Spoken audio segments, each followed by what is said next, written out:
Praise the lord. ఈరోజు కుటుంబ ప్రార్థన యొక్క ప్రాముఖ్యతను మనం తెలుసుకుందాం. ఎప్పుడూ కలిసి ప్రార్థించే కుటుంబం ఎల్లప్పుడూ కలిసి ఉంటుందన్నాడు భక్తుడు. మీరు, మీ పిల్లలు, మీ కుటుంబం ఎల్లప్పుడూ సంతోషంతో, సమాధానంతో కలిసి ఉండాలంటే కలిసి ప్రార్థించడం ఎంతో అవసరం. కుటుంబ ప్రార్థన ఏ విధంగా సహాయపడుతుందో చూద్దాం. మొట్టమొదటిగా కుటుంబ ప్రార్థన కుటుంబాన్ని ఒక్క చోటుకు చేరుస్తుంది. కుటుంబం అంతా కలిసి దేవుని సన్నిధిని అనుభవించగలుగుతుంది.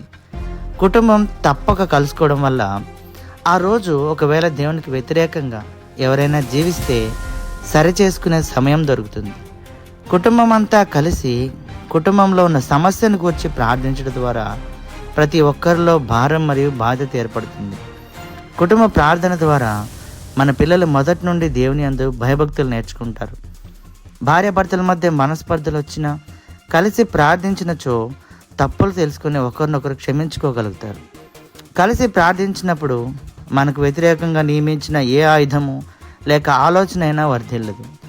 కుటుంబ ప్రార్థన గల కుటుంబం ప్రత్యేకమైన కుటుంబంగా, మాదిరికరమైన కుటుంబంగా ఉంటుంది.